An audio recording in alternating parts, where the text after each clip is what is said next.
भेटे का नाही बुवा? हा? आम्ही मगाच्या मला वाटतं 2-3 वाजतापासून बसलो या ठिकाणी आणि आम्ही काय आमच्यासाठी नाही आलो, बरोबर आहे. आम्ही आलो होतो शेतकऱ्यांसाठी की बुवा यवतमाळ डिस्ट्रिक्ट मध्ये जे शेतकऱ्यांचं नुकसान झालंय, जे बोगस सीड, त्याला ऑथेंटिक लँग्वेज मध्ये आपण त्याला निकृष्ट सीड म्हणतो सोयाबीनचं. मग त्याच्यामध्ये इनोवेज कंपनी असेल, महादेव बूस्टर सीड कंपनी असेल,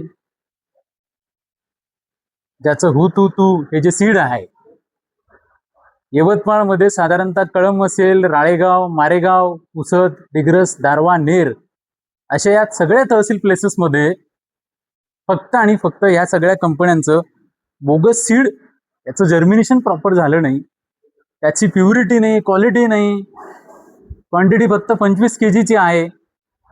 सन्माननीय जिल्ह्याचे जिल्हा कृषी अधीक्षक अधिकारी यांना मी फोन केले, एक नाही तर 11 फोन केले, अद्यापही साहेब या ठिकाणी यायला तयार नाही आहेत. जे साहेबांना शेतकऱ्यांसाठी काम करायचं नाही का? असं जर असेल तर आम्ही शेतकऱ्यांनी दाद कुणाकडे मागायची हा आमचा मोठा प्रश्न आहे. बाहेर बोर्ड लिहिलेला आहे सर की 5-10 शेतकऱ्यांना भेटण्याची वेळ. कुठे गेले तुम्हाला कोणालाच नाही माहित ना, कुठे गेले कोणत्या मिटिंगला गेले माहितच नाही ना, मॅडम माहित नाही कोणाचे कामाला गेले, कुठे गेले ते नाही. आपण निवेदन तर देऊ सर, निवेदनाचा विषय आहेच हा. हे निवेदन तुम्ही चेकआउट करा. तुम्ही वेल क्वालिफाईड ॲग्रिकॉस असाल, MSc ॲग्रिकल्चर असेल, PhD असेल तुमचं, MPSCच्या माध्यमातून तुम्ही या ठिकाणी नियुक्त झालेले असाल, पण आमचा प्रश्न शेतकऱ्यांचा आणि सन्माननीय ढगे साहेब याला उत्तर देण्यासाठी तयार नाही आहेत.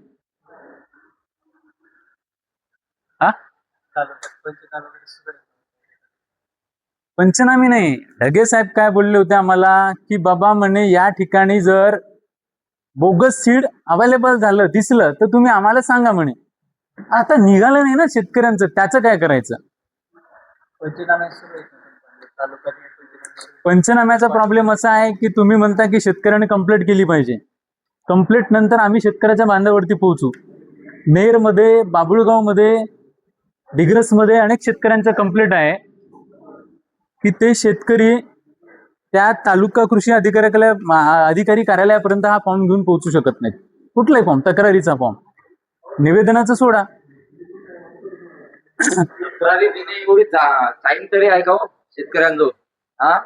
लगेच पेरणी करावं लागते त्याला. पहिलेच 1 महिना लेट झाल्या पेरण्या साहेब, त्यानंतर त्याचं पेरलेलं निघालं नाही, मग तक्रारी घेऊन तिकडे जातील का लगेच दुसरं पेरणी करतील? पहिलेच जे पेरणी केलेली आहे ते कर्ज काढून केलेली आहे, मग आता परत ते पैशाची जुळवाजुळव करण का तुमच्या पंचनाम्याची वाट पाहन का काय करत? आमचं म्हणणं एवढं आहे की बा तुम्ही त्या गावात जेव्हा चालले पंचनाम्याले, पहिले 1 शेत 2 शेत रस्त्याच तुम्हाला दिसते, कोण्या एका शेताची पाहणी करा, 1 मीटरच्या अंदर 40 ते 44 झाडं पाहिजे, 40-44 जिवंत झाडं पाहिजे, ते नाही आहेत सोयाबीनची. त्याच्यावरून मग शेतावरून तुम्ही भाताची परीक्षा करा ना. प्रत्येक कास्तकार येऊन तिथं कंप्लेंट दिलीच पाहिजे असं थोडी आहे. त्या गावातल्या एका कास्तकाराने तक्रार दिली विषय खतम. तुमचे पंचनामे तर मग येतात त्या दिवशी आमच्या सोबत पूर्ण तुमच्या टीमनं कृषी अधिकारी कळंब बाबुळगाव आले.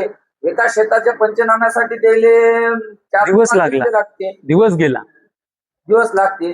एका शेतकऱ्याचा पंचनामा 4-5 एकराचा तुम्हाला अख्खा दिवस लागत असेल तर मग हजारो शेतकरी आहे.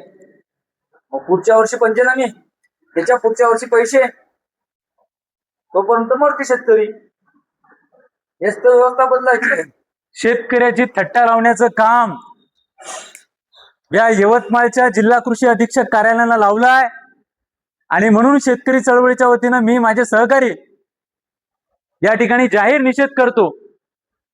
शेतकऱ्यांसाठी कुठलीही भूमिका स्वीकारायची वेळ आली तर ती आम्ही स्वीकारू, पण या पद्धतीने जर कारभार चालणार असेल, या पद्धतीने जर शेतकऱ्याची फसवणूक होणार असेल, कंपन्यांचा प्रॉफिट आणि शेतकऱ्यांचा लॉस होणार असेल, तर मला वाटतं हे शोभणारं नाहीये. ही लोकशाही आहे आणि या लोकशाहीमध्ये शेतकऱ्याला भरपाई मिळणं हा त्याचा नैतिक अधिकार आहे आणि ही देण्यासाठी तुम्ही सगळी लोक शेतकऱ्यांच्या भावना समजून घेण्यासाठी टाळाटाळ करताय. याचं आम्हाला कायम दुःख आहे. त्यामुळे तुमच्या या यवतमाळ जिल्ह्याचे जिल्हा कृषी अधीक्षक अधिकारी त्यांना एक नाही तर 13 फोन केले, ते अद्यापही आले नाही. त्यांचा या ठिकाणी शेतकरी चळवळीच्या वतीनं निषेध करतो. ते हलगर्जीपणा करतायत. महत्वाचं म्हणजे एकही कर्मचारी माहित नाही की बा कृषी अधिकारी गेला कुठं. एक जण सांगायला तयार नाही. ते बाकीचे कर्मचारी त्या ठिकाणी हसत आहेत.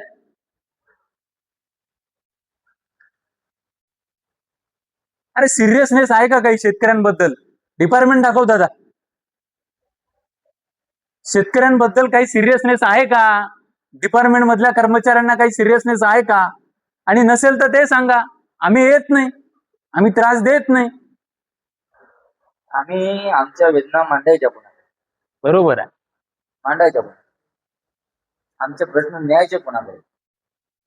साहेब तुम्ही वाईट वाटून घेऊ नका. तुम्हाला सांगतो सिरियस प्रॅक्टिकल कंडिशन 1000 रुपयासाठी भाऊ. बरं खरी गोष्ट आहे की नाही आमची. आम्ही काही चुकीचं बोलताय का? आम्ही तुम्हाला जे बोलत आहोत हे तुम्ही असं तुमच्या अधिकाऱ्याला सांगू शकता का असे बोलले बा म्हणून? तुम्ही निवेदन घेसाल. तुम्ही म्हणता आमच्याजवळ निवेदन द्या, झालं, सही शिक्के मारा. पण आम्ही जे बोलतो, आमच्या वेदना जे मांडतो ते तुम्ही मांडू शकता का त्यांच्याजवळ? बरोबर आहे. कधी येतील, कधी काय होईल? अरे 3 ते 5 ची वेळ आहे, झाले आता 5 वाजत आहे. 5 तर वाजले. घडी दाखव, घडी दाखव.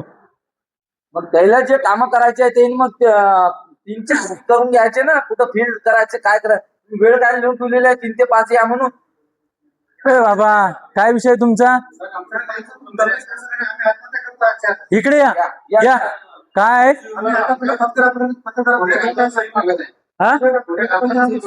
कोण विभागाचे?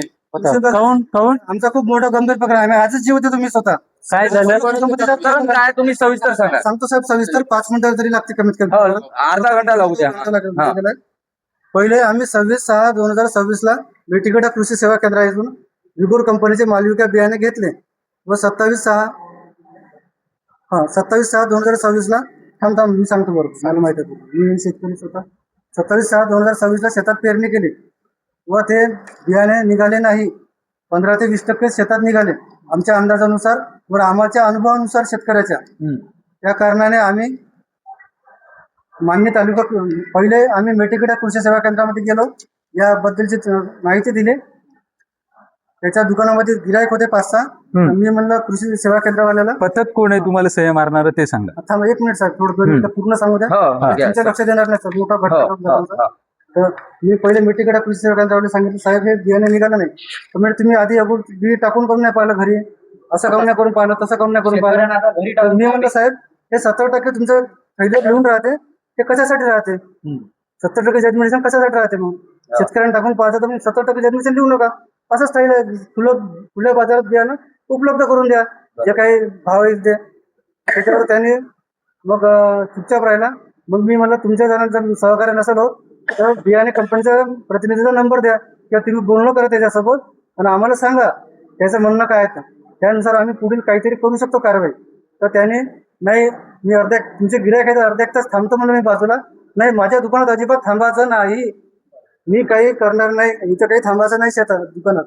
अशी अपमानास्पद शेतकऱ्याला, प्रामाणिक शेतकऱ्याला अशी वागणूक देण्यात. मुद्द्याचं सांगा. आता मुद्द्याचं सांगा, सीट डायरेक्ट सांगा.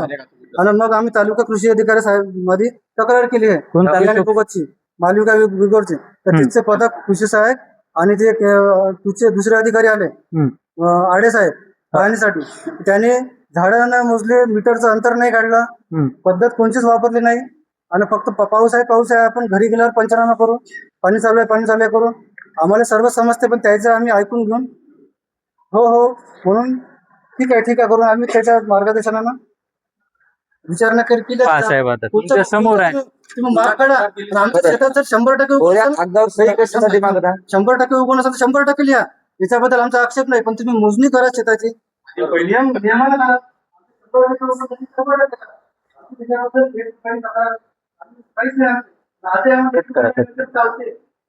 काय या अधिकारावर